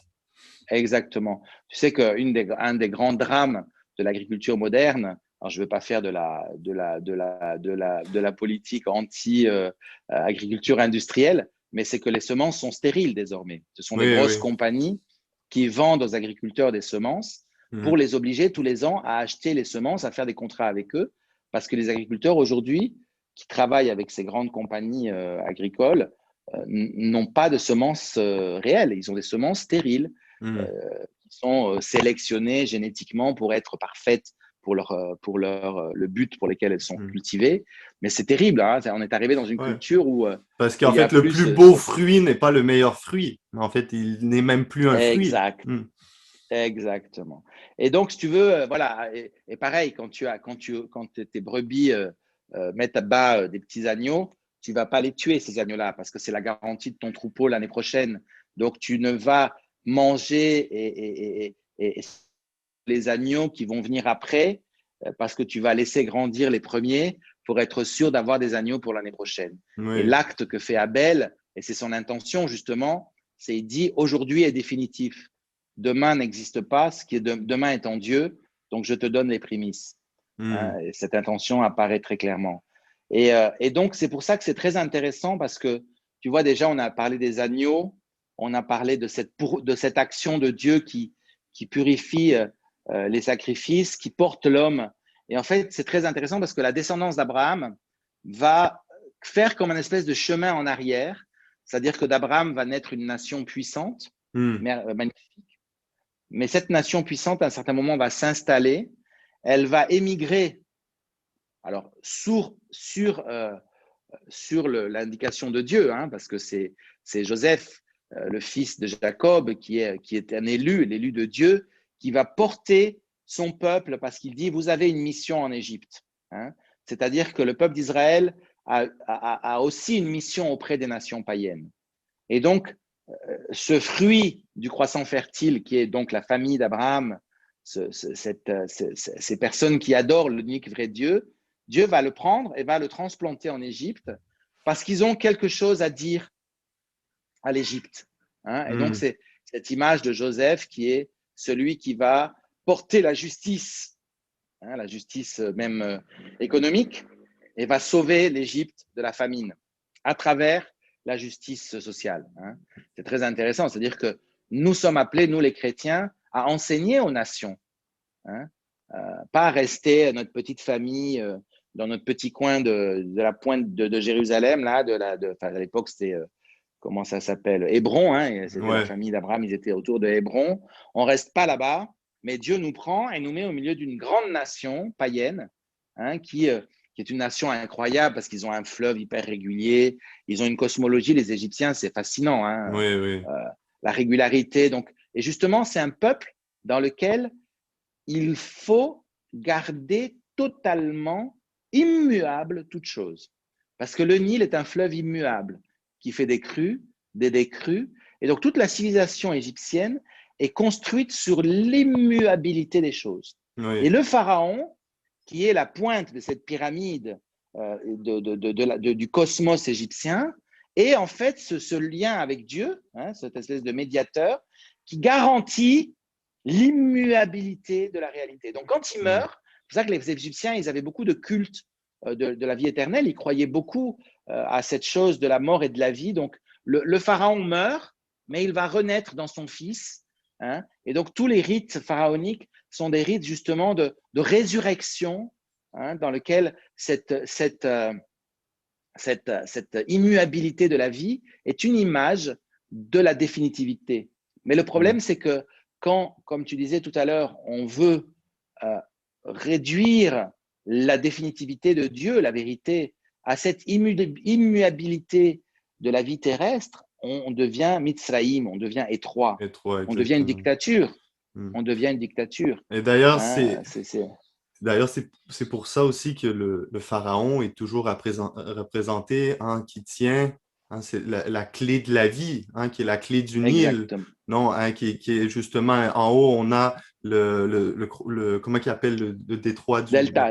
Le delta du Nil, exact, qui fait le rond, hein, qui donne la vie, hein, qui est de la continuité. Et après, il y a le Nil qui est là au milieu. Et pourquoi il y a aussi la partie horizontale, hein, pour séparer l'union, en fait, hein, qu'on sait dans l'histoire de l'Égypte, que le pharaon est celui qui est venu unir la Haute-Égypte de la Basse-Égypte, hein, qui est à l'envers, c'est important. Hein. parce que ça suit Ouais, justement ouais. le courant de… ça suit Oui, le… oui, la Haute-Égypte, c'est celle qui est en bas sur la carte, parce qu'à l'époque, ils n'avaient pas les cartes nord-sud. Et donc, pour Exactement, eux, parce que c'était la là où Haute-Égypte est les… plus proche de… est en amont, donc est plus proche est en justement amont de sa des montagnes, source. de sa source, exact. Et Hmm. alors, Et, justement, c'est intéressant de rentrer et de voir juste comment Dieu, dans l'histoire, envoie Joseph pour venir et déstabiliser Pharaon.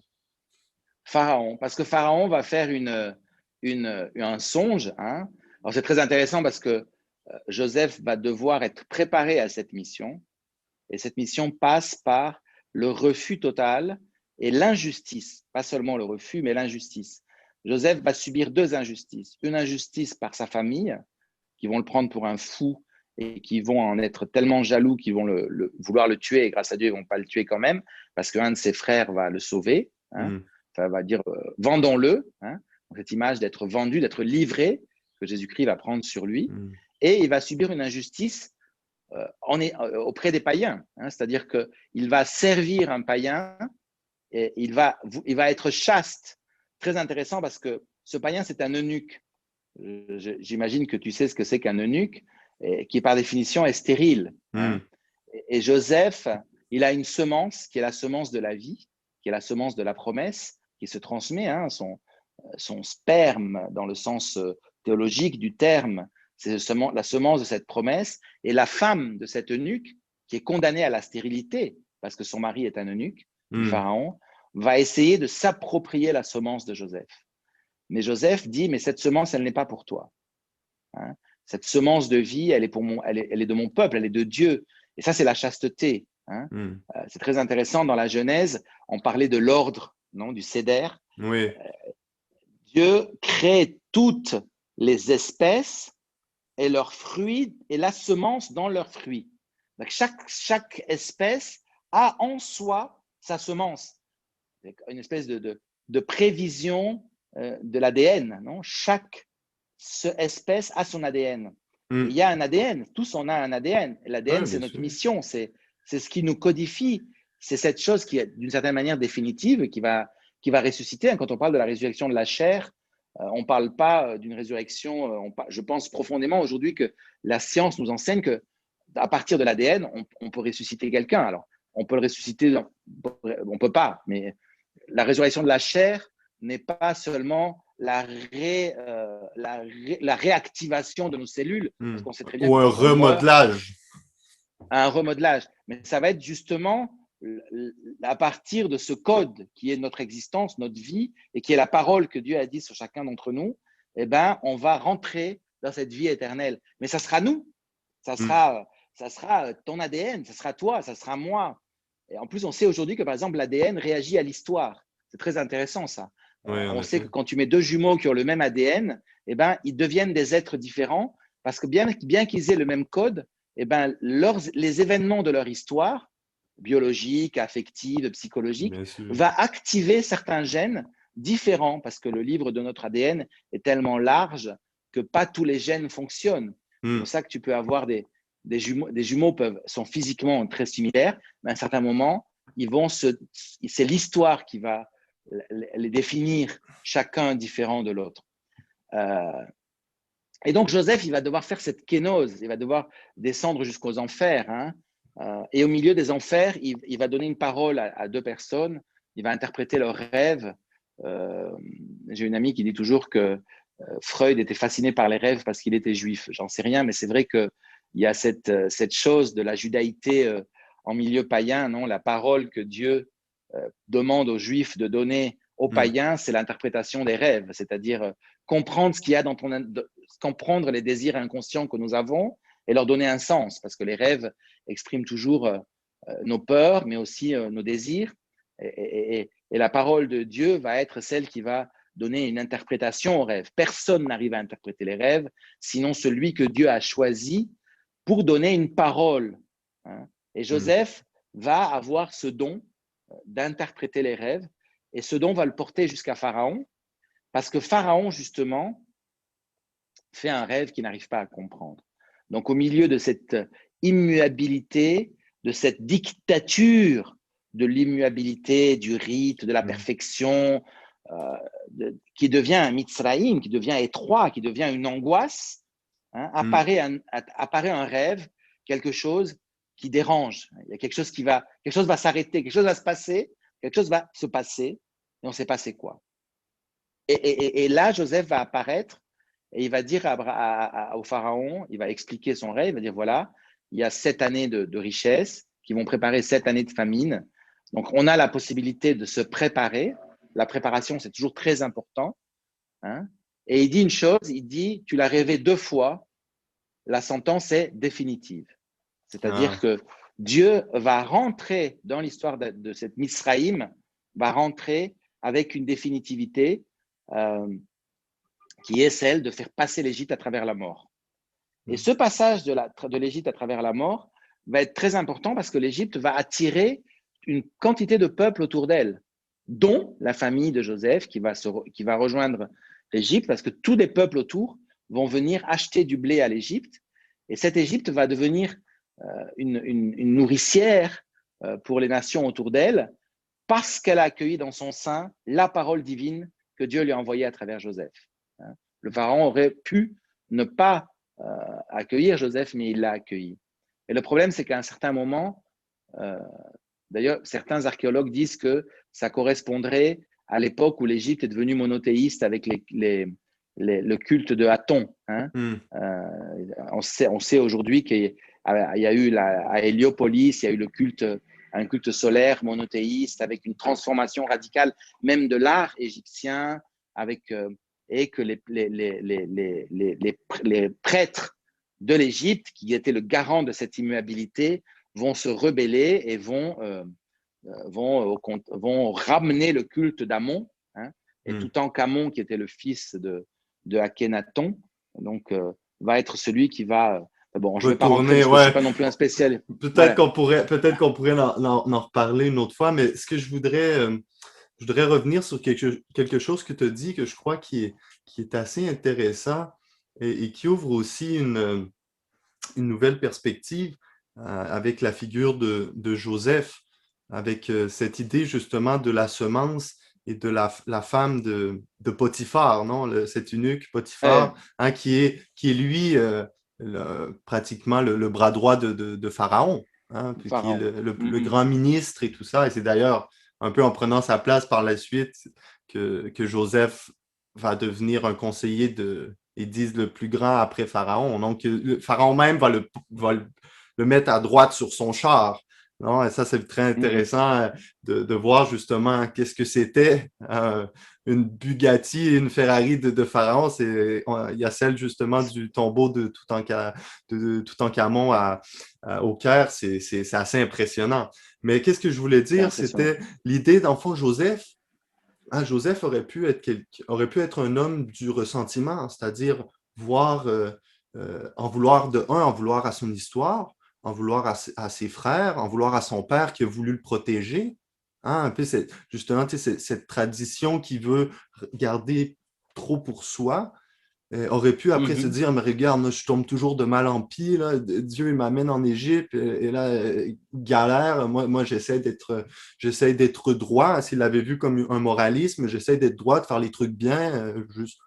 Et là, il y a cette femme, il aurait pu voir justement cette femme et se dire, ah là, c'est mon moment, non? Là, je rentre dedans, non? Et Dieu va faire cette alliance, parce que Dieu, au final, il semblerait qu'il veuille faire une alliance avec les gentils. Hein, quand on dit pourquoi il a amené Joseph, pourquoi il fait sortir, c'est que dans le fond, ce peuple, ou en tout cas les prémices du peuple, hein, parce qu'il n'y a pas encore le peuple, on y arrivera sans doute bientôt, il aurait pu dire, bon, c'est le moment. Moi, maintenant, dans le fond, je fais mon truc et je pars avec cette femme. Mais dans le fond, le Seigneur, Dieu, lui a donné à Joseph d'avoir une gratitude. Et cette gratitude-là lui donnait une certaine rectitude dans son comportement, dans son agir, qui est au final la foi, c'est-à-dire la fidélité aux événements. Même si les événements, ils sont durs. Puis je crois que c'est quelque chose aussi qui est très d'actualité. En ce moment, je ne sais pas pour vous, au Liban, c'est confiné puis confiné. Mais on va être confiné les 3 jours de Pâques, là, ouais. On se confine, on se déconfine. on passe de confinement en déconfinement et il semble pas avoir de fin, c'est la galère. Ici à Rome aussi, c'est un peu ça. Je parlais au Québec, à Québec, en fin de semaine, ils reconfinent. Il semble qu'on soit toujours. On a toutes les raisons du monde.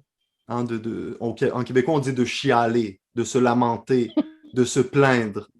Mais qu'est-ce qu'on voit dans l'histoire justement de Joseph, et je crois qu'il nous en dit beaucoup, hein, c'est cette persévérance, non, cette force de toujours continuer de croire que comme son père a cru, comme le père de son père a cru, et comme le père du père de son père a cru, hein, qu'il y a quelque chose au final. Il y a toujours une porte qui s'ouvre, il y a toujours un passage. Hein, il y a Dieu qui vient et qui ouvre les eaux. Non? Et c'est un peu vers là qu'on s'en va, non, Guillaume?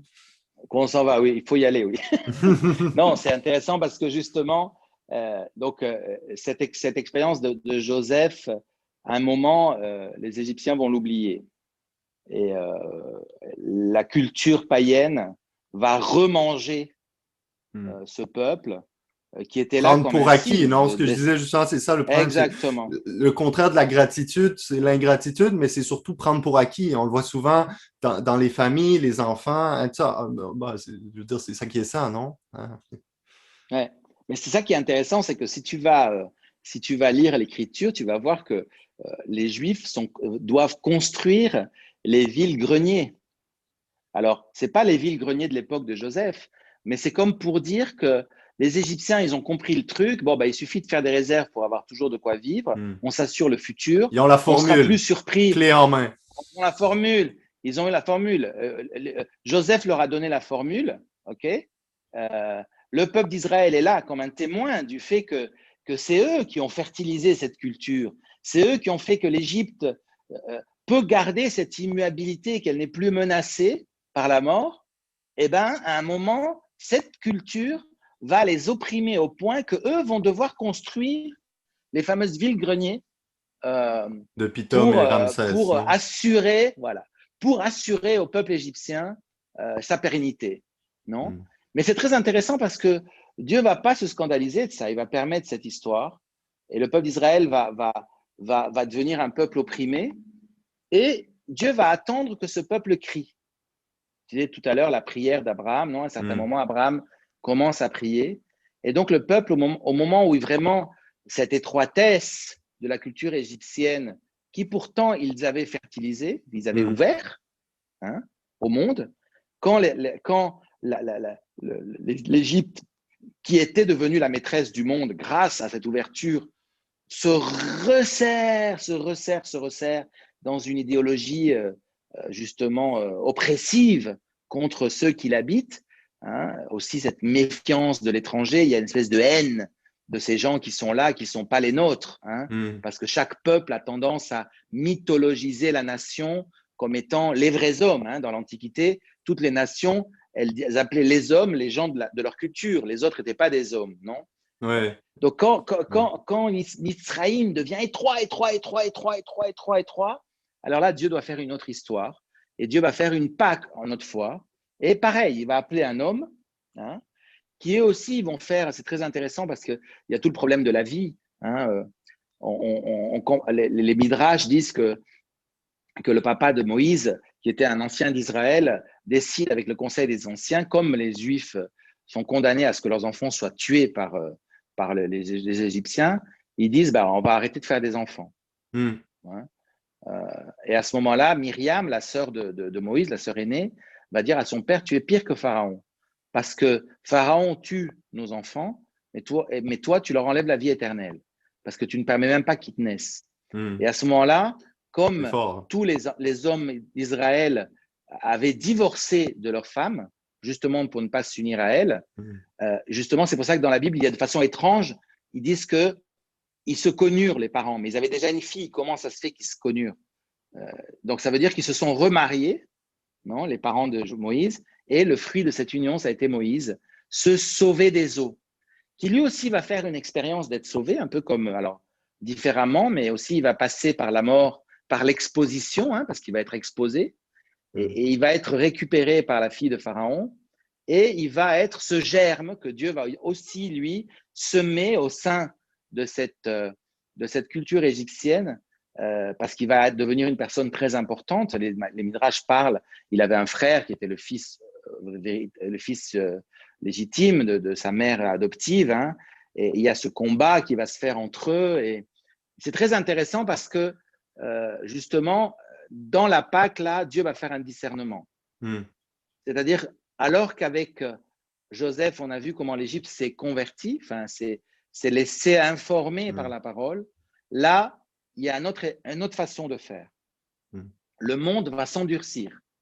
Les païens, cette nation étroite qui opprime son peuple, va avoir la chance en Moïse de trouver une parole qui les ouvre, qui les font sortir de cette étroitesse, mais ça ne va pas être possible parce qu'ils sont tellement attachés à leur sécurité, à leur idée, hein, à leur immuabilité, qui est une fausse définitivité, parce que ce n'est qu'un cycle qui se répète et c'est un cycle de mort. Hein. À ce moment-là, Dieu va devoir faire un jugement, hein, et il va devoir libérer son peuple de Misraïm, de cette étroitesse. Parce qu'en fait, on ne peut pas informer le monde comme a fait Joseph si on n'est pas libéré de ce monde. Hein, c'est ce que dit Jésus-Christ, vous êtes dans le monde, mais vous n'êtes pas du monde. Hein. Et ça, en fait, cette Pâque que va faire Dieu, c'est une Pâque impressionnante parce qu'il va porter le peuple à une situation d'oppression pire que ce qu'ils avaient. D'ailleurs, on le voit très bien, il y a les 10 plaies d'Égypte et à chaque fois, le cœur de Pharaon s'endurcit et le peuple dit à Moïse, mais tu nous embêtes. Je veux dire, on était mieux avant, tu nous as promis le salut et on est toujours pire, jusqu'au moment où Dieu va tendre comme une arbalète, non? Et puis à un moment, il va dégainer, ça va être la dernière, ce qui n'est même pas la plaie, qui est la plaie d'Égypte. Hein. Il va faire 9 prodiges et une plaie. C'est très intéressant quand on lit l'Écriture, on a déformé un peu, mais il y a 9 prodiges qui sont les fameux miracles et une plaie qui est la mort du premier-né, qui se réfère un peu justement au sacrifice d'Abraham, non? Quand l'homme qui met dans son premier-né, en Orient, le premier-né, c'est très, très important, toute sa sécurité, c'est l'héritier, tu sais mieux que moi qu'au Liban, même dans la culture arabe, on appelle le père et la mère avec le nom du premier-né, non? Toi, tes parents, c'est Abou Emmanuel, parce que tu es le premier-né masculin. Tu peux avoir 10 sœurs avant toi, si même tu es le petit dernier, mais que tu es un garçon, ton père devient Abou Manuel. Il devient pas, il perd son nom parce qu'il est le premier-né, c'est la sécurité, c'est le futur. Et bien là, Dieu va devoir anéantir les premiers-nés, mais le peuple d'Israël va être protégé de cette plaie, hein, par un agneau qui va verser son sang. Et là, Dieu va codifier ce séder. Hein. C'est très intéressant parce qu'il va donner toute une série de règles pour que son peuple puisse faire mémoire de cette libération. Le peuple va recevoir de Dieu, et c'est la première fois que dans l'Écriture apparaît ça, une parole divine sur comment faire mémoire. Jusqu'à présent, l'homme s'arrangeait un peu comme il voulait. Là, Dieu va créer un rite qui est très intéressant parce que ce n'est pas du tout un rite hiératique, enfin, d'un temple, hein, mais c'est un rite familial. Hein. C'est un repas dans lequel la famille va prendre un repas, mais dans cette urgence, c'est tous ces signes magnifiques des reins sains, du pain qui n'est pas levé parce qu'il n'a pas le temps de lever. Donc, le bâton à la main. Un très bon repas, le bâton à la main. C'est un repas très important, mais c'est un repas pris à la va-vite. À la hâte, oui. Pris à la va-vite, aussi dans ce climat. Vous imaginez ce que pouvait être ce climat. Ils savaient que pendant la nuit, l'ange de Dieu allait passer et allait anéantir tous les premiers-nés d'Égypte. Et donc, pour eux, c'était fondamental. Est-ce que l'ange va voir le sang sur la porte? Je pense qu'ils ont bien badigeonné les Juifs parce qu'ils étaient terrorisés. On peut dire justement, c'est le comble de l'Égypte, c'est le comble de l'angoisse. Hein, et moi, ce que j'aime dans l'histoire de la famille, c'est qu'on voit comment la révélation est basée sur la famille, non sur Abraham, avec sa famille, son père, son frère, son fils. Après, comment les frères de Joseph, hein, les frères le trahissent, le vendent, et lui retrouve sa famille qui doit venir en Égypte demander. Il y a quelque chose dans le fond, il y a quelque chose dans la vie qui se donne, hein, qui est Exactement. appelé à faire mémoire aussi ensemble. Hein. Il y a quelque chose comme, oui, Mm. la famille comme génération, mais la famille comme communion. Et là, on arrive vraiment dans la Comme, question du seder. Moi, j'aime bien seder parce qu'on peut au seder, on s'assoit. Hein, vraiment être là, être ouais, ensemble.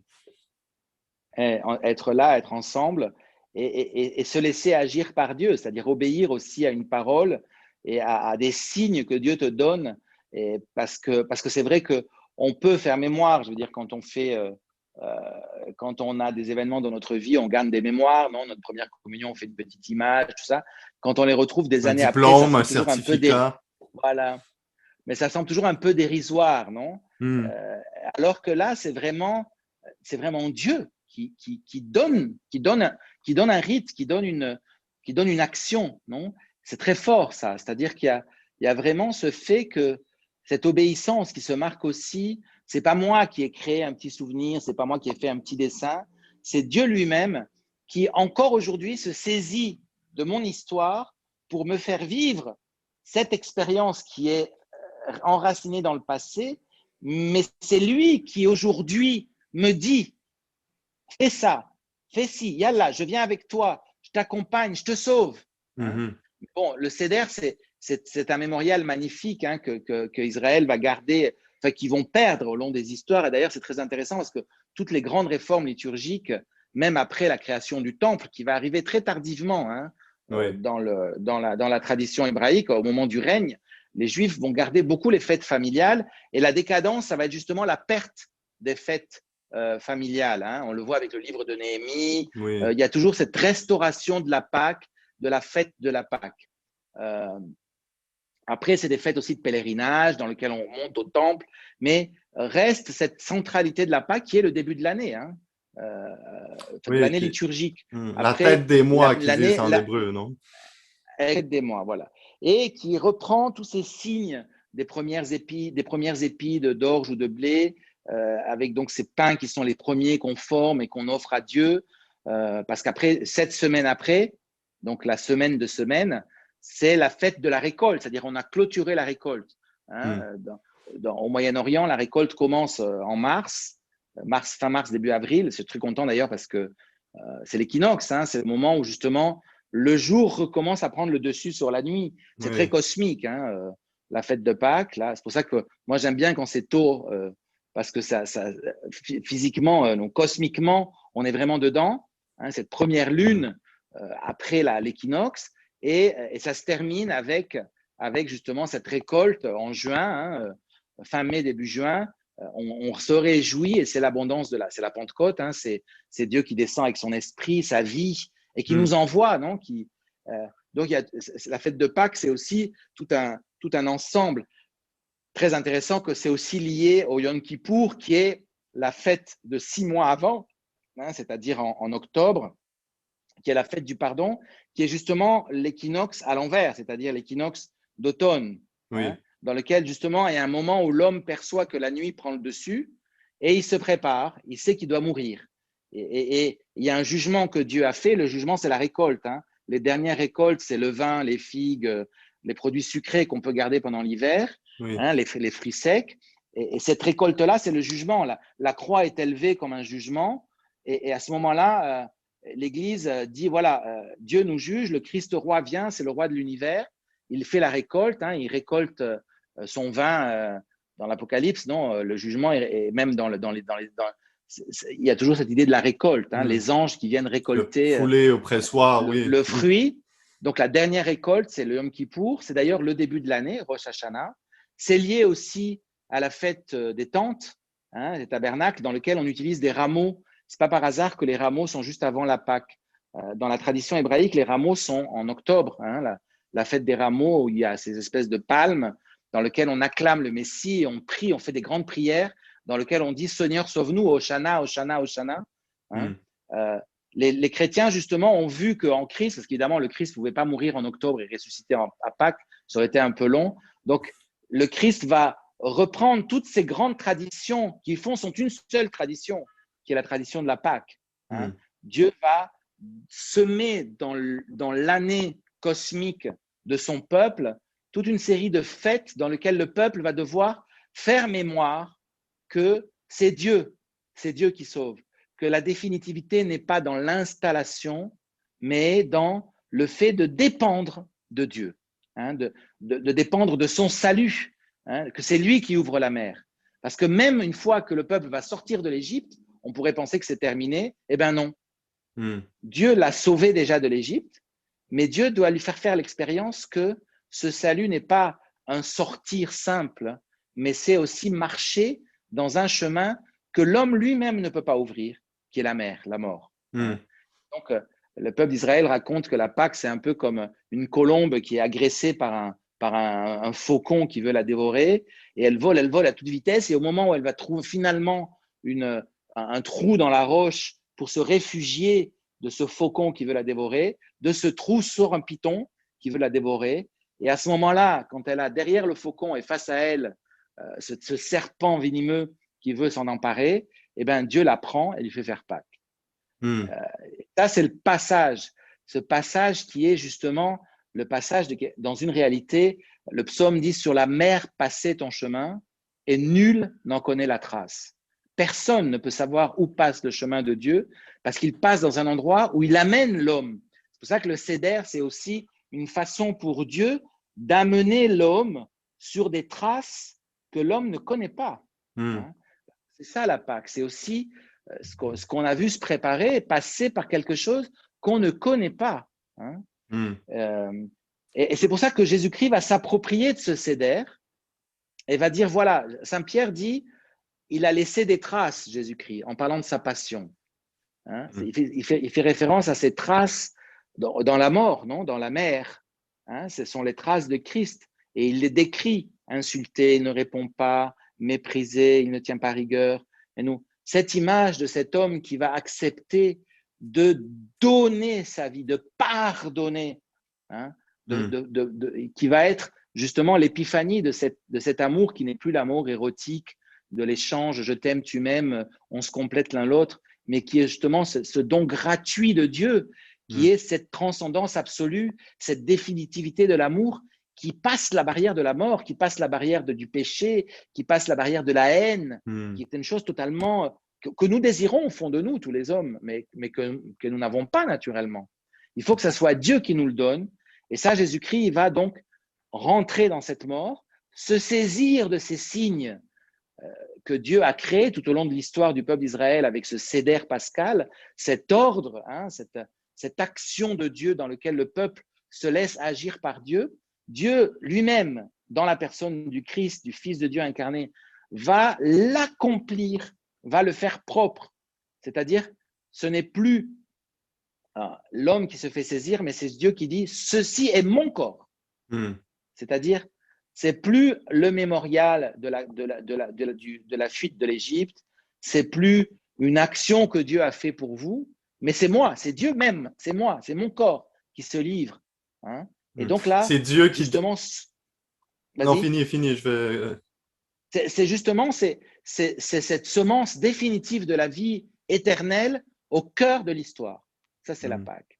C'est-à-dire, c'est comme un instant, la Pâque, c'est comme un moment dans lequel tu es mis en contact, non pas seulement avec une mémoire qui est toujours quelque chose qui se revêt, qui se redonne, mais un vrai zikaron. Pour les Juifs, le zikaron, c'est vraiment l'actualisation de cette mémoire. Mais en Jésus-Christ, c'est définitif. En Jésus-Christ, c'est pas… Les Juifs attendent que Dieu vienne les sauver encore. Nous savons que Dieu nous a sauvés. Et la Pâque est la présence de ce salut vraiment actuel, définitif, hein, qui, évidemment, s'accomplira de façon totale, justement, dans un ciel nouveau et dans une terre nouvelle. Hein. La Jérusalem céleste, il y aura cet agneau égorgé qui sera comme une lampe, comme une lumière dans cette création nouvelle que Dieu veut faire, mais qui est déjà là, au cœur de cette histoire qui est notre histoire. Oui, et pour conclure, parce qu'on arrive à la fin de notre causerie, Guillaume, moi, ce que je retiens beaucoup, c'est cette idée que il semblerait que dans Jésus sur la croix, hein, ce soit parce qu'on a parlé non, d'Abraham qui a son premier exode, hein, d'Abraham qui sort parce qu'il sent qu'il y a quelque chose qui le dépasse. Il sent qu'il doit se mettre à la recherche de vérité, non seulement de vérité au point de vue de la connaissance, qui est une chose très importante, mais aussi qui s'incarne, existentielle dans sa vie. Et là, c'est Dieu qui répond à ça en faisant éruption dans l'histoire, dans la tradition. Et là, on voit que euh, on arrive à Jésus sur la croix parce qu'il y a toute la question de ce qu'on a dit de celui qui donne le sacrifice, de son intention qui est révélée, non? Et là, c'est comme si Dieu Mhm. arrive et dans ce qu'on appelait la plénitude des temps, parce qu'en Jésus-Christ sur la croix, il y a quand même les temps ont été accomplis, hein, même si ça va être appelé disons, à être revécu à la fin des temps, mais quand même, là, il y a Dieu hein, qui révèle son intention première, son intention profonde, qui est de donner la vie éternelle, la vie en abondance. Et là, il y a Dieu qui donne, mais il y a Dieu aussi qui se fait lui-même le sacrifice en Jésus. Et là, il y a l'exemple justement de cet agneau euh, que Dieu veut, qu'il semblerait qui soit à la base justement un peu de notre tradition, hein, qui est justement dans le don, hein, le fait de pouvoir Mhm. se donner, le fait d'avoir une intention. Et là, moi, ce que j'aime aussi, c'est de croire que les intentions sont bonnes, hein, qu'au final, il y a quelque chose qui vaut la peine quand même dans l'homme. Hein, parce qu'on n'a pas parlé de ça, on pourrait en reparler une autre fois, mais il y a toute la question du déluge, de Noé. Hein, Dieu se dit, ah, peut-être que dans le fond, je me serais trompé. Peut-être il aurait mieux, il aurait mieux valu que je fasse pas ces hommes comme ça, non? Mais non, Jésus dit, même si vous êtes comme vous êtes, ça vaut la peine, non? Et là, Oui, justement, je conclurai en disant, on parlait de Pâques, de Pessah, non, de ce passage, même on parle de l'enjambée, hein, parce que tu dis c'est cette plaie, oui, hein, c'est cette plaie qui vient et qui regarde la porte de la baraque et la voit, oh non, il y a le signe, hein, il y a ce qu'ils appelle le tas, non, qu'ils ont fait, non, oui. pour... Et là, il fait, OK, non, il fait un saut, non? Et là, il y a Dieu qui veut nous faire faire un passage. Mais moi, ce que j'espère, et semble être une excellente première causerie spéciale, que ceux qui nous écoutent et notre génération aient le désir de justement pas faire le saut de la tradition, c'est-à-dire ne pas passer par-dessus les choses qu'on reçoit. Et certaines choses sont bonnes, doivent être prises, doivent être euh, je dirais, méditer, hein, doit être mâché, remâché, digéré, tandis que d'autres choses, et c'est ce qui n'est pas bon, mais on doit toujours quand même, c'est important de le connaître, c'est important justement de pouvoir le discerner, hein, distinguer, Mhm. discriminer, comme on disait, ce que Dieu a fait avec l'Égypte à un certain moment. Et c'est comme ça aussi qu'on va croître, hein, croître dans la connaissance, mais croître aussi dans notre vie sous tous les aspects et surtout dans notre recherche d'absolu et notre recherche de sens. Parce qu'au final, c'est un peu ça, c'est un peu notre but, même pour tout un chacun.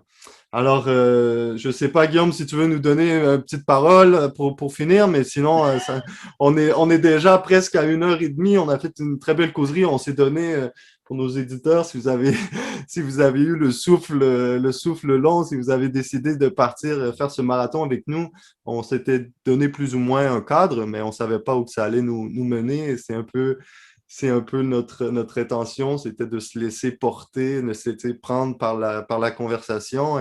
Alors, je te remercie profondément, Guillaume, d'avoir accepté mon invitation.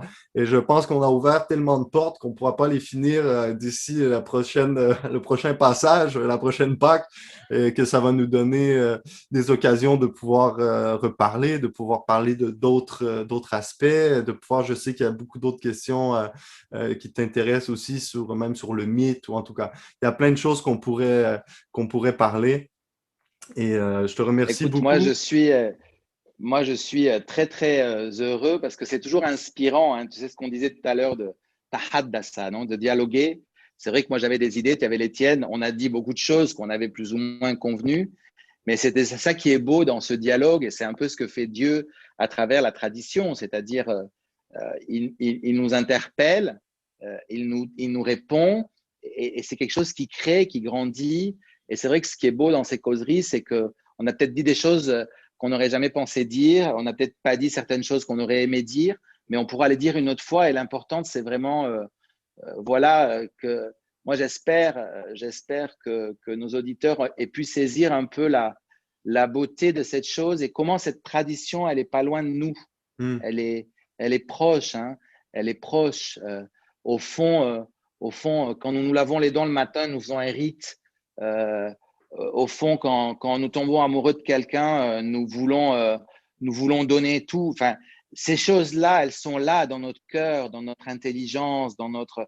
Le démon et le monde et la chair, qui sont les trois ennemis de l'âme, comme disent les anciens, essayent d'asphyxier, de faire taire ces choses qui sont en nous, mais elles sont comme quelquefois comme des petites herbes, non, sur un terrain, tu vois. Et c'est très important que, voilà, j'espère que ces causeries porteront un fruit. J'en suis sûr, et je souhaite à tous nos auditeurs et à toi surtout un bon passage, hein, que cette fête de Pâques soit un moment vraiment de grandir, de passer vers la vie éternelle qui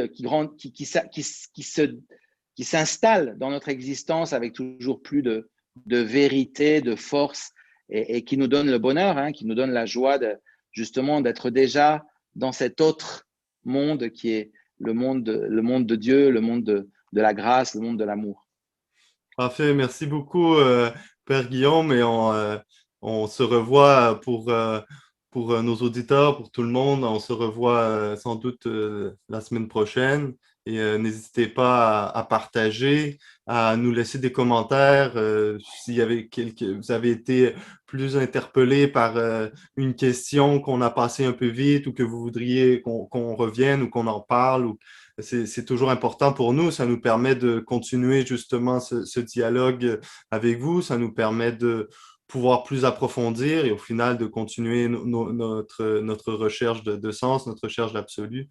Et n'hésitez pas non plus à partager.